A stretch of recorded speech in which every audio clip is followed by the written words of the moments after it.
I am so excited to officially welcome you to another UniVirtual Experience. This is a partnership conference and festival together with Virtual World Society and Educators in VR, bringing together experts and innovators in immersive education, disrupting education around the world. And I'm so excited that my dog Megs decided to join me.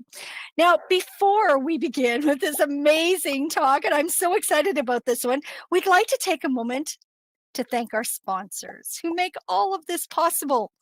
HP Virtual Reality and HP Higher Education are our Infinity sponsors. They just released a new edition of the HP Reverb G2 that is perfectly designed for higher ed with pulse and eye monitoring and testing and other innovations, excellent for precision controls, research, and development. Check out the articles on our website at Educators in VR and head to hp.com virtual reality and HP Higher Education to learn more. We also want to thank our Galaxy sponsors, Engage VR and Avantis. Also, they are changing education in VR and XR. So we're going to now get started. I'm going to turn it over. We are so thrilled to have Logan, Thomas Logan in the house. And Thomas, we're so glad that you got that you made it into the space. We've all had challenges today, so welcome. And I'll turn it over to you. Thank you. Yes, thank you, Donna and Laurel, for having me today, and nice to meet all of you all coming to the presentation.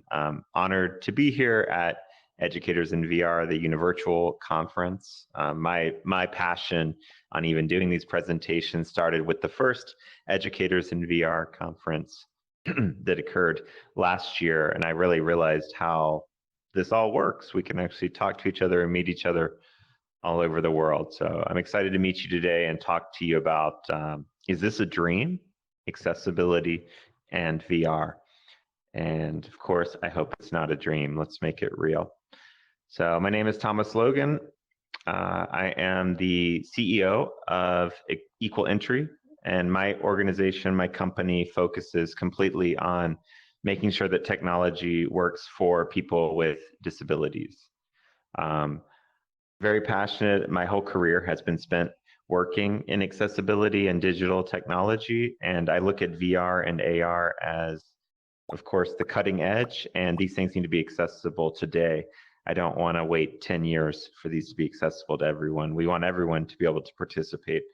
And as mentioned today, I'm thankful, hosted here in ALTSPACEVR, that we have that captioning feature turned on. The captioning feature is so essential for doing live presentations for people that are deaf or hard of hearing, or for people that are different language learners coming to a presentation.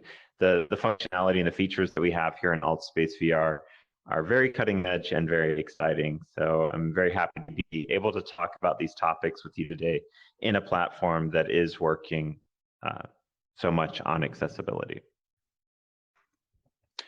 I wanted to also let you know that I'm part of a research group called VAIL, and this group is actually a group of primarily academics, but it's a partnership between academics and private organizations such as myself or other corporations. And what we're doing is trying to look at over 100 different virtual reality titles, and for my part of the work, look to see if they are accessible and available to everyone, to all. So in this title of Is This a Dream? One of the things we're doing in this group is trying to say, like, well, let's look at what's currently being done, 120, 100 plus different titles, what things work, what things don't work, highlight and celebrate the people that are making things that work so that other organizations and other groups can learn from what they're doing and put those into their products and technologies. And if you're interested in the topic I'm talking to you about today, VAIL is at VAIL Lab. I think it's .org. I should have put that URL here. I think it's vaillab.org. But if you are interested, you can also get my contact information. I'm Tech Thomas on Twitter or LinkedIn. but we are looking for people interested in accessibility and helping us evaluate these various titles for accessibility. I wanted to show something, this is new in my presentation and something I'm excited to celebrate and highlight. The Oculus team, so the Facebook organization, has created a set of accessibility standards for VR Quest, and they call them VR Quest.accessibility 1, 2, 3, 4, 5, 6, 7, 8, 9. So to date, there are, for developers building virtual reality, 9 different guidelines that the Oculus team is recommending people follow to build accessible virtual experiences. And so this is another interaction with the Veil Lab, but I like people that put a stake in the ground. A lot of times with accessibility, we have to put a stake in the ground, and I think we need to define what needs to be there. There are always more things that we can add. There's always more things that we need to add, but we have to start with putting a stake somewhere. So one thing that I just wanted to let you all know, if you weren't aware, is that the Oculus team does have a stake in the ground, that there are 9 requirements that they are telling people that produce titles that go on the Quest platform. Here's 9 things you need to consider for accessibility. So an example, I'm just gonna only do one, but there are 9. The first example is the application should be playable in its entirety without the use of audio, or provide subtitle options for in-application dialogue and or sound effects to communicate progress to the user.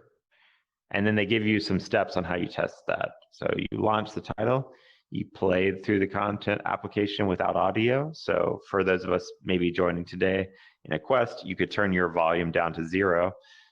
Can you enable subtitles in the application? And can you verify that you have subtitles for the dialogue and sound effects in the application?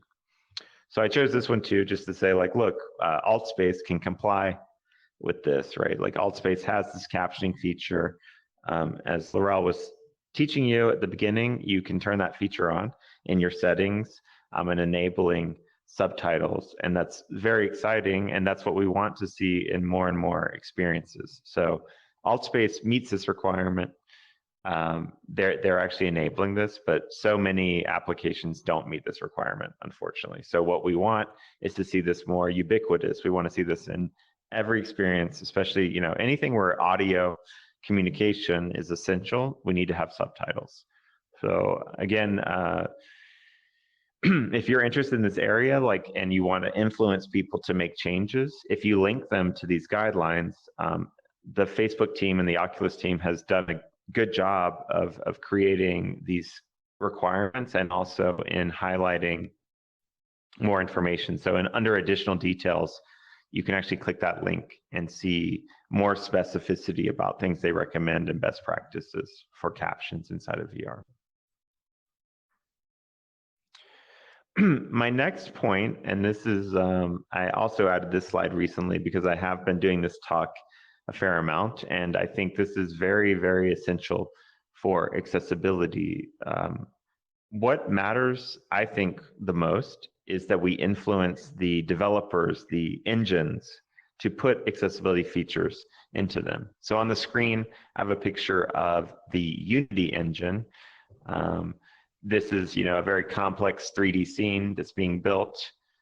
For those of you in the room that are familiar with Unity, you know, this is a whole integrated developer environment where you can visualize what you're doing in VR, both in 2D and 3D, as you're building the experience. But the problem is that there's very few features for people that want to make their content accessible. So, you know, as an example, to say I need to add captions, as far as I know, and I always put this disclaimer, things change every day, but as far as I know, in like Unity or Unreal engines, there's not just like a click settings, click captions, let's insert a feature that allows us to display captions. And so what ends up happening is the developers that care about this have to build that into their own application. And so that's what happened, you know, for example, with ALTSPACE, which we love this feature, but this is all work from the ALTSPACE team. There are engineers and developers very dedicated to build this functionality into this one experience.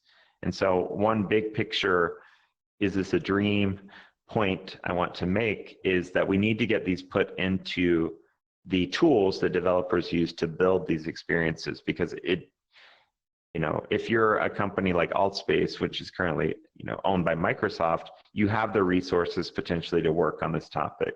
But a lot of VR organizations, VR developers, they're bootstrapped, or they're, you know, one or two people. We still want all those experiences to be accessible. And so the best way to do that is to get it put into the tools that people use to build the experiences. And if we're going to say that, no, you have to do all of this custom work to make your experience accessible, you know, unfortunately, from my 20 years in the industry working on this, that never works. So I wanted to put that slide in there that I know the Unity team and the Unreal team both are hiring and or have people working on this idea, but I do think this is very important. And if you're someone that wants to influence change in this space, I think talking to the companies that build the tools that people use to build VR applications, that's really the like lowest level where we can make a huge impact. Now I'm just going to go into, from the topic, some of the ideas about accessible interfaces or examples of VR implementations that have accessible alternatives. And this is not meant to be comprehensive. It's just my observations from across different experiences, things that are done very well. So one topic is around in social VR, like we are here in ALTSPACE. If I want to communicate to you that I'm happy, I can, with my hand controller, click the emoji space and then click on that reaction. And so we have a variety, we actually have 6 different reactions that we can do inside of ALTSPACE to communicate non-verbally, but with visual emojis, how we feel. And so this is an interesting thing to consider for people who are non-verbal, for people that want to communicate via different means. The ability to communicate with symbols is kind of connected to this idea of alternative augmented communication devices. So someone like Stephen Hawking, for example, used a device that he uses to communicate or give presentations. And there are people that can't produce speech but do have full cognitive capabilities and want to be able to communicate with people.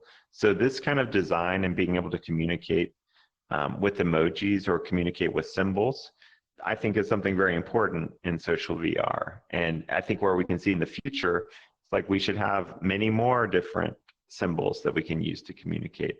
But even just starting from the first point, it's great that we have these 6.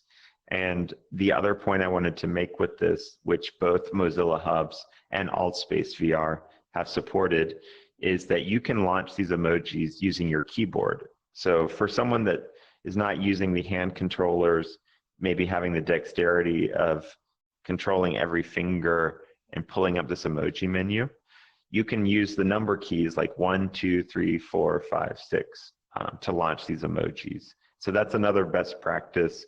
And again, it depends on the platform we're working on, but one accessibility best practice is like, let's never require someone to have to use one type of input to get one type of output. So we don't want to require someone to click the emoji window and click the happy face or click the love icon. We should have a different mechanism, such as press the 1 key or the 4 key on your keyboard.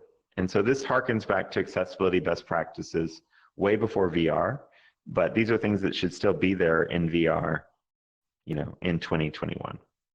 And so it's great that ALTSPACE and Mozilla Hubs have that support right now.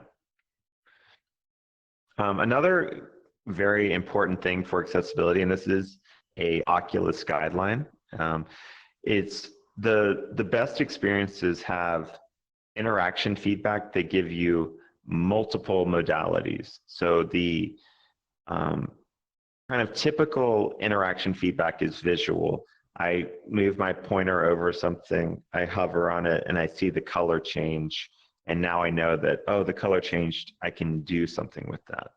But when we think about being inclusive and accessible for everyone, the best design is I move my pointer over that, the color changes, I hear a sound notification like a pop or some type of sound indicator that I've moved my pointer over an object. And then I also could receive haptic feedback. So I can receive a vibration or touch interaction. So the example that I have on the screen is a very cool one from Vacation Simulator. And if you're designing your avatar in that experience, they have this thing where you look in the mirror and you see what your avatar looks like. And if you want to change your avatar, you're customizing your hair. You've got your hair looking great, but then you're like, I don't like my hair. You can grab this head shaver or like a buzzer object in the world. And so this object, when you grab it with your controller, there's a visual icon to show you that you're selecting the head buzzer. There's a sound notification that you have put your pointer over an object. And then once you turn on the buzzer or you have it, you start feeling your hand vibrating just like it would if you were holding a real head buzzer in the real world. You can feel that in the VR via the haptic feedback, and then you can move it over your head and shave your hair. So here's me shaving my avatar back to bald using the experience. But this is something that very few experiences, I think, fully take advantage of. And I would say that the haptics is the one that's the most open for exploration and available to take advantage of. It's like we can use haptics in so many different interactions that we do. And when we include that, we make that available to people that might not be perceiving sound, or even people who are deaf-blind. It's like, you know, that's for a lot of people, oh, I could never consider how to make something accessible for people who are deaf-blind. And I say, well, okay, well, the first part is like, we have to start from, well, let's think about the vibration and haptic patterns. What can we do? What can we enable? And I would really encourage you, if you're building experiences, to try to always think, how can I get sound, visual, and haptic feedback for my interactions? So captions, which we've highlighted, and hopefully many of you all have turned on here in the ALTSPACE world. The captions in ALTSPACE, I think, really represent a Star Trek future in the sense that we can actually translate our captions into different languages, which really helps you understand that captions are not just for people who are deaf or hard of hearing, they're for everyone. And so in this slide, I'm showing the person at the top is my friend Roland, who is German French, and he's speaking German, but his speech is being translated into Japanese. So for a German person to be able to communicate with someone, may automatically. Similarly, this other avatar down at the bottom is saying bienvenido a los subtítulos in ALTSPACE. So they're speaking Spanish, and we can actually have that translated, if we don't speak Spanish, into the language that we speak. So I think I love that that feature is built into ALTSPACE, and it always helps, I think, to sell accessibility features to make sure that the stakeholders or the business decision makers realize that it's not just for, you know, a percentage of people that are deaf or hard of hearing. It benefits everyone, and there's a lot of use cases for why we want to have captions. So that's that one, and I put that as a real highlight of accessible VR. This is another one. This is my meetup, and I haven't plugged this yet. Got to put in a plug, but I do run a monthly meetup called Accessibility Virtual Reality. You go to meetup.com/A11YVR. That is a meetup where we meet every month and we talk about the same topics I'm talking to you about. So next month, we will be having, actually this month, we'll be having the Mozilla Hubs team presenting about the work they've done for accessibility and inclusion in people with disabilities. And on the screen, this is a screenshot from my virtual reality meetup. And I'm showing that in virtual reality, we have new accessibility challenges to consider. And this one, we actually display captions live in our space in Mozilla Hubs when we're presenting. but on the screen, you can see that there's, in our virtual environment, we actually had a wall or sort of a, a design object that was blocking being able to read the captions. So what we did was we worked with the designer, just like you would work with an architect in the real world. You need to re-architect your virtual spaces to be inclusive and accessible. So sorry, we didn't have a slide there, but we did we did do work to redesign the space so that to not have sight lines blocking the captions in the space. And you'll notice in hubs, if you do have subtitles turned on, they have sort of addressed this by having the subtitles be displayed in your heads-up display. But that's something to consider, and it's a best practice we want to think about. Is like when we display captions in a 360-degree environment, they need to be visible when people need them visible. So now I'm going to talk about audio descriptions, and this is my one place to really critique the Oculus guidelines that I mentioned at the start. I think that Facebook and Oculus probably were trying to go with their first 9 requirements, like what can work today.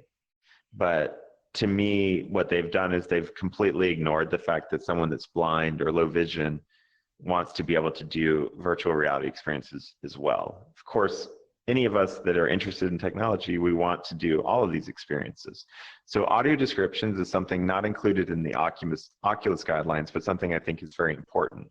And so my company, Equal Entry, we've worked on some designs for how do you create descriptions in 360-degree media. And so on the screen, I have my colleague, James Herndon, showing you that depending on the way you look inside of a 360-degree video, you might see different things.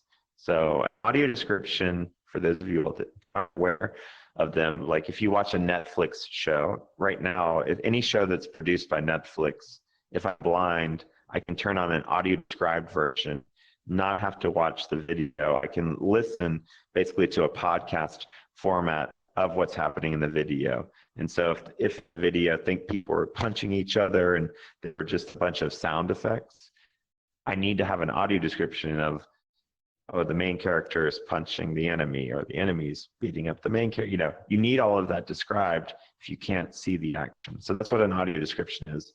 And in 360 VR, what we're looking to do is, depending on which direction I look, I need to have a description of what's happening. So one of our first examples, which probably many of you all have seen, is the National Geographic video where you encounter a great white shark inside of VR. So you can have, right when the experience loads, you dive into the water. So if you look up, you're going to see the water surface above you. And if you look down, you're going to see that there is a cameraman, wearing full aqua gear filming this experience. And that's something that you can see visually depending on which way you turn your head. And so what we want to explore and advocate for is we should be able to have those descriptions available and authored for 360-degree media. I'll play a video. On-screen text says, "Turn around." A hammerhead shark swims slowly along the bottom, slowly coming towards you. It bites you in the face. Oh my god! Oh my god! Underwater cameraman swims over to check on you. A second diver picks you up. Oh no! I like my.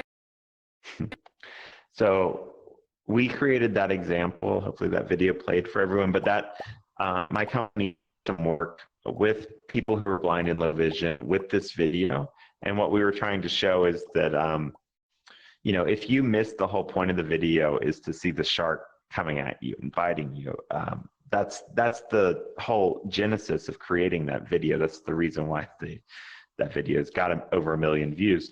So what we did was live audio description there. So James Herndon was working with Nefertiti to describe what's happening in the video. And why I like that video is you can hear Nefertiti's voice and reaction.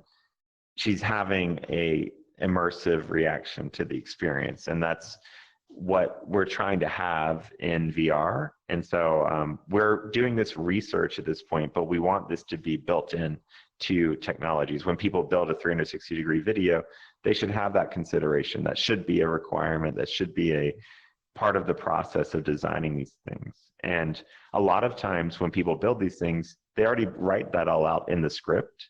So a lot of times this is just getting the workflow going with the people that produce this content. Like, hey, you already scripted it out that someone needs to turn around to see the shark. So we just need to get that pipeline together with tools like Unity and Unreal to make that a reality so that people can author accessible experiences. So this is another example. This is inside of my Mozilla Hubs room, and pretty cool. We can see this in the ALTSPACE room as well. When we built our environment the very first time, we didn't put ramps into our physical environment. And that's something to think about. And I love that there's a connection between the real world and the virtual world in this sense that potentially being able to move say like the way that I can use my left joystick to move and sort of walk in a world, that might be the mobility, the only mobility that someone has. And so being able to click a button or like do teleport like we have in AltSpace, that might not be available to every person. So something that's great about this consideration is we're trying to design a space where people can walk just using the simplest actions possible. And so in this space, we have the ramp that goes up and down the space. And so if you wanted to be on the front row, second row, third row, instead of having to teleport up the rows, you can actually walk up this ramp with a single motion and direct your avatar that way. So this was just, we have a full blog post about this on my Equal Entry website, but these were like our lessons learned, where if you don't create proper ramps, just like in the real world, someone can't navigate and do that. So we took those lessons and we rebuilt our world to enable people to better navigate that might have different mobility abilities. Another thing about what we designed in our Mozilla Hubs-based world was this idea that we want captions always to be displayed. So we don't currently have that in this world. You know, we have our captions displayed in our heads-up display, but what we do in our Mozilla Hub space is we actually designed a section of the presentation space to always display captions. And so the way that we did this in our space is we designed a 16:9 presentation area, and then we just designed basically a rectangle that can display 3 lines of captions always. And what we needed to do in that design was make sure that that was lifted fairly high up in the world. And so our best practice for our environment was in Mozilla Hubs, you can fly. You can, that's a permission. Some people can fly, just like AltSpace, you can have that flight permission. So our presenter flies up higher up in the space, and we make sure that the captions aren't at a level where people can walk in front of them. Because what we were having, the first few meetups that we did, where people were walking in front of them and not realizing that they were blocking the display of the captions for other people. And this brings up other interesting topics, like we had people who are blind participating in our meetup, and you don't want to necessarily in VR disclose someone's disability. So we're still working on best practices on that. But one of the ways we just designed the space was like, well, let's avoid ever having someone's avatar be able to walk in front of the captions. So let's move them up above the height of the avatar and have those displayed in the world. So we think that's a good best practice. All right, another topic, one hand only.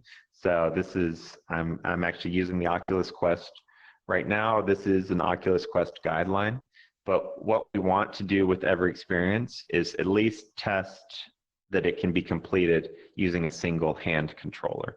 So this reminds me, on the web, we often tell developers, make sure that your experience can be used only using the keyboard.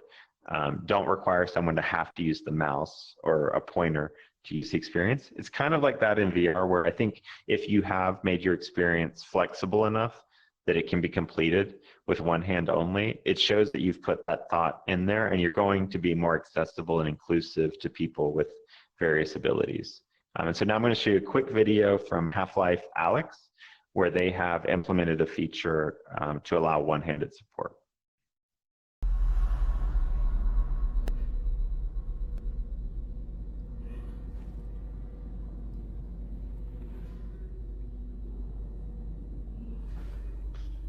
So what happens here is there's a barrel that you need to pick up and move, and the mechanics in Half-Life Alyx are to use two hands to move the barrel. And in the tutorial and the onboarding, they tell you like, okay, to move heavy objects, use two hands, pick it. And so in the video, I'm like throwing it around. But in the settings for Half-Life Alyx under accessibility, they have a mode called single controller that you can turn on. And once you turn on single controller, now you only need to use one hand to perform the core actions inside the experience. And so this is, again, showing like a developer that did a very built solution, but now I can pick up the barrel using one hand and do that same interaction that I needed to do to keep moving through the experience. So I just highlight that as a great example of they did have that consideration. And to my point about captions, it's like the same thing with one-handed.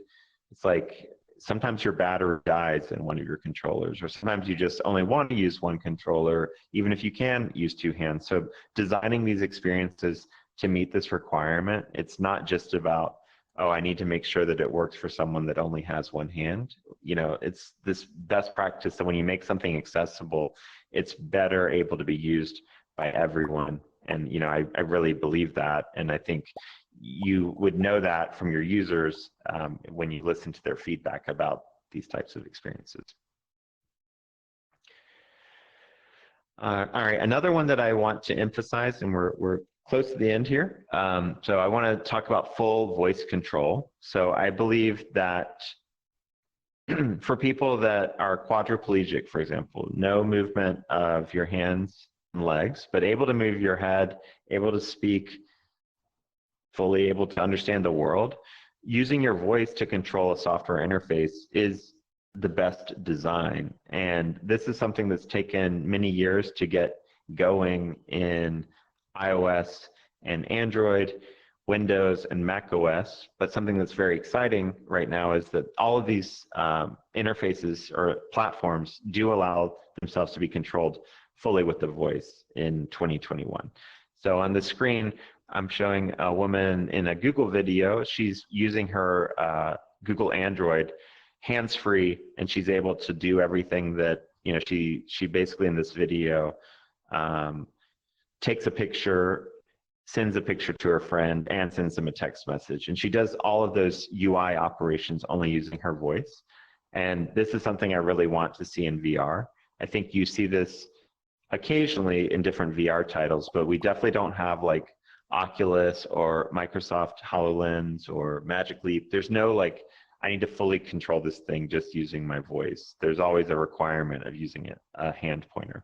So I think my dream for accessibility is that we should have full voice control of any VR interface for people. You know, if you have full range of motion of your head, you should still be able to click on everything and do everything in a VR experience via these solutions that already exist on other platforms. So this is Wander, which is an app that uses Google Street View to let you travel around anywhere in the world. And so this interface has these icons that we can click on to move down the street. But the feature I wanted to highlight here in Wander is the use of voice search. So we do actually have to click a button to enable voice search, but then by using voice search, we don't have to type in a long string. So let's try using voice search here. Harajuku, Tokyo. All right, and now I'm in Harajuku, Tokyo, and I can look around and see what that looks like. South Lake Union, Seattle. And then here's where you can probably notice the dating on Google Maps. I know that South Lake Union's had a lot of changes in recent times. Pretty cool All that we right, can it use the appears voice that we have search lost instead of Thomas having for a to type moment. Oh, Donna? 700 Fairview is it, he's Avenue back. North. is the video not playing? Or I'm sorry. It was, it's not. and then it Oh, stopped, and you were silent. okay. Yeah, now it should be done. Okay. Okay. All right, I'm here. Yeah, so that was just an example of Wander does not have 100% full control of the interface, but it does have voice input control for like searching the world. So again, it goes to that, well, none of us want to type a keyboard out. Like I didn't want to click SOUTH space LAKE space, so there's this idea that voice input is going to make a lot of interactions easier in XR experiences. And I think we just have to always make sure we take that a level further. We don't only want it to be just for like dictation. We want it to be for completely controlling the interface. Like I should have been able to search Wander, bring up the menu of Wander, close the menu of Wander, just using my voice. So they're getting there, but they don't have full control of the interface yet, and that's something I'd like to see. All right, so another point is this idea of fixed position. So this screenshot is showing someone using the hand controller seated in a chair, and I think this is very applicable to VR that if we start from the disability context, a person who uses a wheelchair is going to be in a seated position using an experience. There's not going to be a standing experience for someone that's in a wheelchair. So if our experience requires someone to be able to move from a standing position to a seated position, we're not going to be inclusive, we're not going to be accessible. So this is really another design best practice, is the whole experience should be able to be completed from a fixed position. So even though fixed off experiences, there's very cool things we can do. And it's not saying don't explore those, but it's saying, well, design a way too that someone can complete the whole experience in a seated, basically like 3-off experience of doing the task. And Vacation Simulator, which this video comes from, is an example of a mainstream title where their version 1 required you to do a lot of like reaching and moving around and standing up, sitting down experience to the next release where they said, no, we've tested it now, we can completely complete the experience in a fixed seated position. And so that's another one of the Oculus guidelines. And I think that's something that if you're building an experience, you should definitely have that consideration and thought into. And then the last one is 360-degree, being able to rotate your view. And so this one you guys can test with me right now. If you're on an Oculus controller or hand controller, the fact that with my right thumbstick, I can flick the thumbstick and rotate my view. I have an ability where my head can stay completely stationary. So I don't have to have the ability to move my neck to view the world. I can use a different operation to move my viewport or my viewpoint inside of a VR world. That's really important. It's another one of the accessibility requirements. And again, you'll find that it's kind of surprising. Actually, Vacation Simulator, which has done a great work on a lot of accessibility implementations, they don't support this one.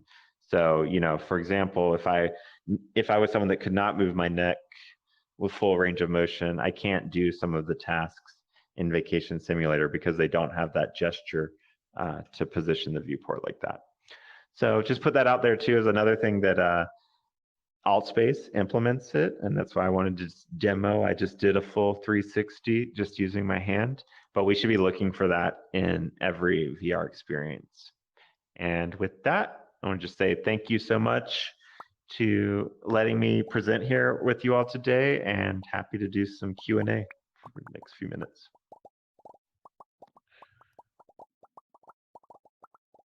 That sounds awesome. Do you want me to help you with the Q&A? Yeah, that'd be great. Okay, awesome. So what I'm going to do is I'm just going to turn on the raise hand. Give me 1 second. You guys, wasn't that awesome? Does anybody have any questions?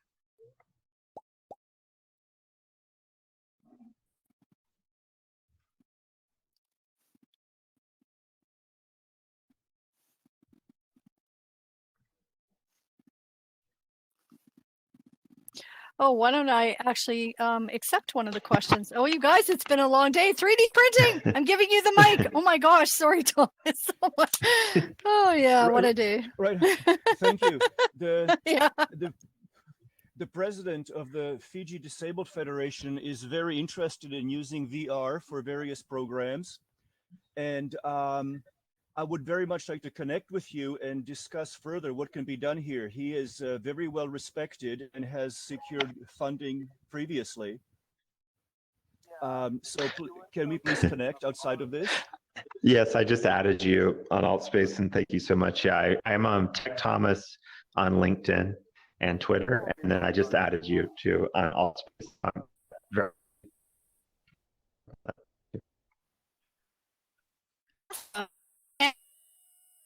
And I'm going to give you the ability to unmute. We'll be able to hear you now.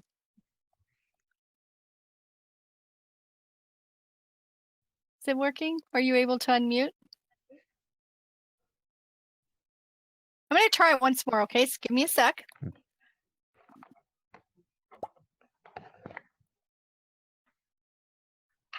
Okay, Roxanne, I am going to cancel your request. Can you click the raise hand again? Maybe that'll be the charm for us.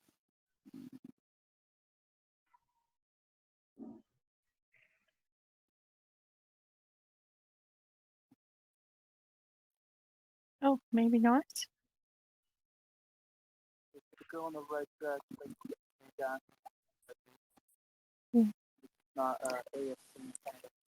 Okay, does anybody else have a question before we close?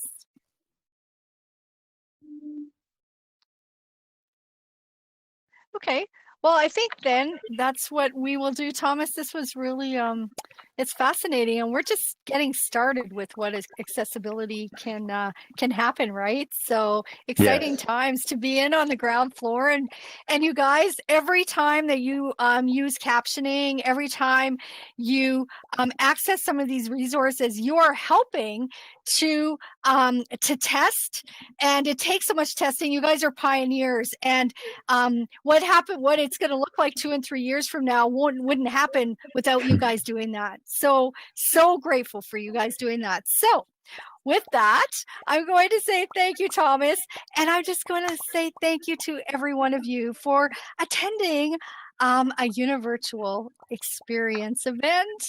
This has been this is a partnership between Educators in VR and the Virtual World Society. And we're bringing together experts and innovators in immersive education, disrupting education around the world. We want to thank our sponsors. These things don't happen without sponsors. So we just want to give a big shout out to HP Virtual Reality and HP Higher Education for being an Infinity sponsor for this. And the HP Reverb, if anybody's using one, I'd love to hear how your experience with it. Okay, guys. So if anybody, I would love to connect with you. We also have Galaxy sponsors, Engage VR and Avantis. Now, I'm going to just mention a couple of others. Grove XR. If you haven't heard of this before, you need to check out this educational learning platform. It's at grove.us.